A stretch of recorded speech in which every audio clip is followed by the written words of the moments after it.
हरे कृष्णा, राधे राधे। आज हम आपको श्रावण मास का 17वां अध्याय सुनाएंगे। भगवान शंकर ने सनत कुमार से कहा कि हे देवेश, मैंने तुम्हें अभी श्रावण शुक्ल सप्तमी का व्रत बताया।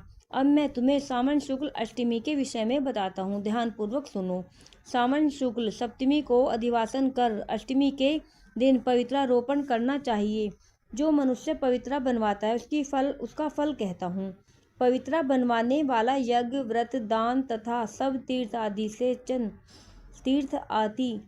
सेंचन का फल प्राप्त कर लेता है, क्योंकि सर्वगता शिवा सब में निवास करती है। अतः उसे न आदि व्याधि दुख पीड़ा होती है और न शत्रु का भय रहता है। उसे कोई ग्रह भी पीड़ा नहीं पहुंचा सकता। उसके समस्त कार्य अपने आप सिद्ध हो जाते हैं। राजाओं के पुण्य की वृद्धि करने वाला इससे बढ़कर कोई दूसरा साधन नहीं है।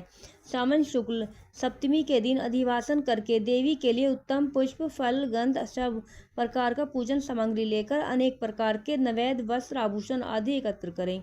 फिर पवित्रा निर्माण करके पंचगव्य प्राशन करना चाहिए। फिर चरु द्वारा दिग्बली और अधिवासन के सुंदर वस्त्रों से पवित्रा का आच्छादन करना चाहिए।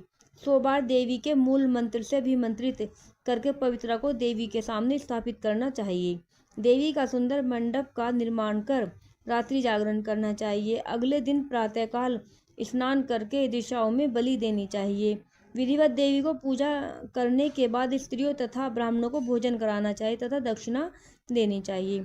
राजा का दृढ़ता के साथ नियमों का पालन कर उसे स्त्री, जुआ, शिकार, मांस का त्याग करना चाहिए। ब्राह्मणों को, आचार्यों को स्वाध्याय का, वैश्यों को व्यापार और खेती का कार्य बंद करके कम से कम आधा दिन देवी के ध्यान में अपने मन को लगाना चाहिए। हो सके तो 5 या 7 दिन तक देवी का ध्यान करना चाहिए।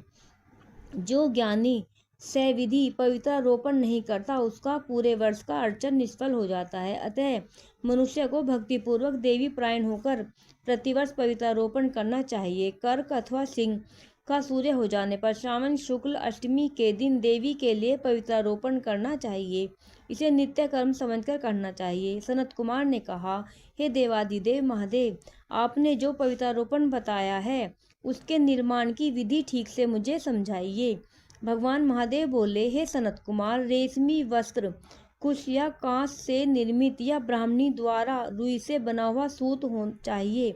सूतों धागों को 3 गुना कर पुनः त्रिगुणित करने की उनकी संख्या 360 होनी चाहिए।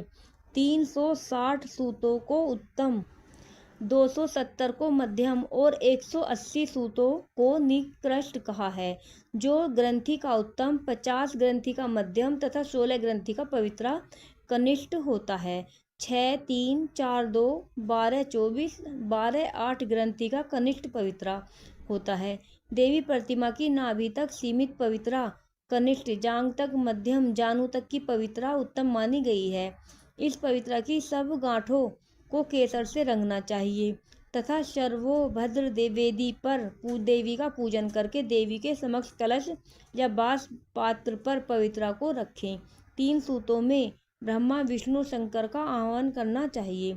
9 सूतों के आकार सोम, वही, नाग, रवि, ईश और विष्णुदेव का आह्वान करना चाहिए। हे सनत कुमार, अब मैं तुम्हें ग्रंथियों में देवों की स्थापना की विधि बताता हूँ। क्रिया, पौरुषी, वीरा, विजया, अपराजिता, मनोमणि, जया, भद्रा, मुक्ति और ईशा नामों के आदि से प्रणव लगाकर ग्रंथि संख्या के अनुसार आवर्ती करके आह्वान करना तथा चंदन से पूजा करनी चाहिए। इस प्रकार प्रणव द्वारा अभिमंत्रित कर देवी को पवित्रारोपण का विधान तुम्हें बताया है। जिन दूसरे देवों को प्रतिपदा आदि तिथियों में पवित्रारोपण करना चाहिए उनके विषय में सुनो।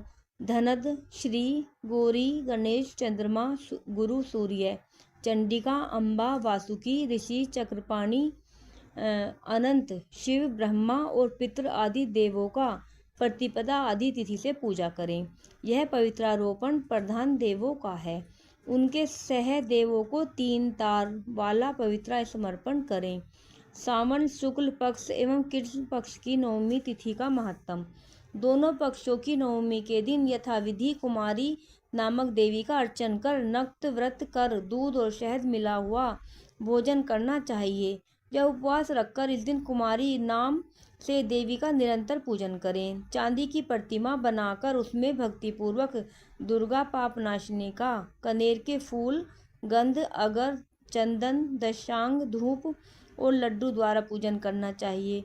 कुमारी लड़कियों को भोजन कराने के बाद ब्राह्मणों को भक्तिपूर्वक भोजन कराना चाहिए। फिर मौन धारण कर बिल पत्र भोजन करना चाहिए। नवमी का व्रत प्राणियों के सब पापों को नष्ट करने वाला, समस्त संपत्तियों को प्रदान करने वाला, पुत्र पौत्र आदि की वृद्धि करने वाला और सद्गति प्रदान करने वाला है। राधे राधे। बोलो उमापति शंकर भगवान की जय।